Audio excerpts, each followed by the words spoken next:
नमस्कार दोस्तों, आइए आज हम एक कहानी सुनते हैं जिसका नाम है अजनबी। ये कहानी हमें हमारे बचपन में घटी छोटी छोटी घटनाओं को याद कर एक सुखद अनुभव का एहसास दिलाती है। कल से हमारे स्कूल में गर्मी की छुट्टियां शुरू होने वाली थी। सब छुट्टी के मूड में आ गए थे। पढ़ाई में किसी का भी जी नहीं लग रहा था। अंतिम पीरियड था। टीचर जी के क्लास में प्रवेश करते ही उन्होंने समझ लिया कि आज बच्चे बिल्कुल पढ़ने के मूड में नहीं हैं।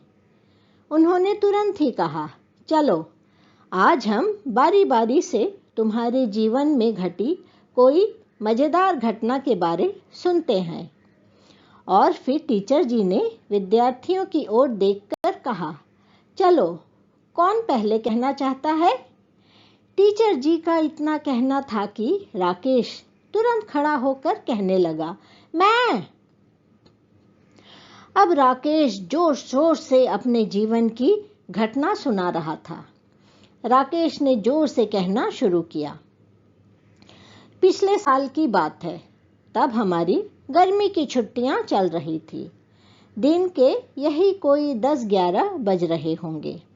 पिताजी हमारे दफ्तर गए थे तथा माँ सब्जी लाने बाजार गई थी। हमारा मकान 1 मंजिला था। आगे गेट था। पहले तो लोग न दरवाजा बंद करते थे और न ही गेट में ताला लगाया जाता था। मैं और मेरा छोटा भाई सुरेश अपनी अपनी धुनकी में व्यस्त थे। मैं अपनी टूट गई लट्टू का मरम्मत कर रहा था और सुरेश अपनी पतंग लेकर व्यस्त था। मेरे हाथ में हथौड़ा था। हथौड़े से ठोक ठोक कर मैं लट्टू ठीक कर रहा था। तभी अचानक हमारे कानों में जोर से आवाज आई, क्या कर रहे हो तुम लोग। मैं और सुरेश ने एक साथ नजरें उठाकर देखा। लंबे कद का एक व्यक्ति, बड़ी बड़ी आंखें, हमारे बिल्कुल करीब खड़ा है। हम दोनों भाई इस अपरिचित अतिथि को देखकर घबरा गए। हमें पता ही नहीं चला कब उसने गेट खोलकर घर में प्रवेश किया। मैंने साहस जुटाकर कहा, कौन है आप, कहां से आए हैं, क्या चाहिए, बोलिए बोलिए, कौन है आप। लेकिन मेरी बातों को अनसुना करते हुए उसने बड़े रोब से कहने लगा, तुम्हारे हाथ में हथौड़ा है, क्या करना चाहते थे तुम हथौड़े से। मैं तुम्हें अभी पुलिस के हवाले करूंगा। और फिर उसने पलटकर सुरेश की ओर देखा। वो चाकू से काट काट कर, कागज काट काट कर अपनी पतंग बना रहा था।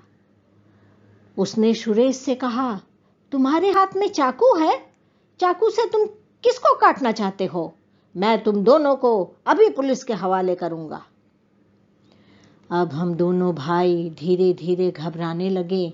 हमें समझ में ही नहीं आ रहा था कि आखिर हो क्या रहा है तथा यह अजनबी इंसान है कौन।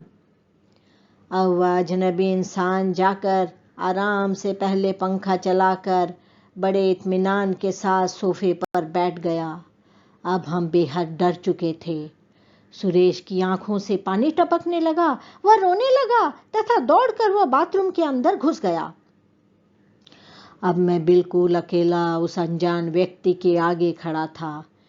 मेरा छोटा भाई सुरेश बचपन से ही बहुत चालाक है।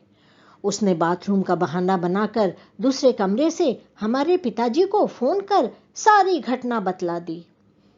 कुछ ही देर बाद हमने देखा पिताजी हमारे गेट खोलकर फुर्ती से घर में प्रवेश कर रहे हैं। आते ही उन्होंने कहा, कौन आया है, कौन आया है, कौन घर में घुसा है, निकलो निकलो। हमने देखा पिताजी के साथ उनके दफ्तर के 2-3 व्यक्ति और भी आए हैं।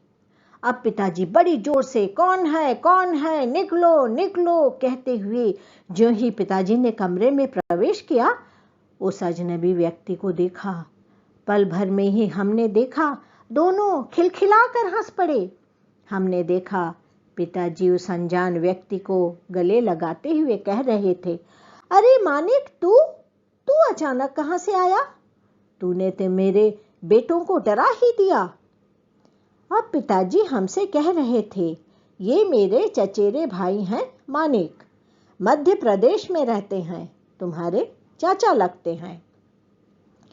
अब हमारे मानिक चाचा हम दोनों भाइयों को गोद में बिठाकर पिताजी से कह रहे थे, तुम तो अपनी नौकरी लेकर इतने व्यस्त हो कि कभी भी बच्चों को लेकर घूमने ही नहीं निकलते हो, जिससे तुम्हारे बेटे अपने चाचा जी को पहचानते ही नहीं हैं। अब हम सब खिलखिलाकर हंस रहे थे। और तब से हमारे मानिक चाचा हमारे अजनबी चाचा के नाम से मशहूर हो गए।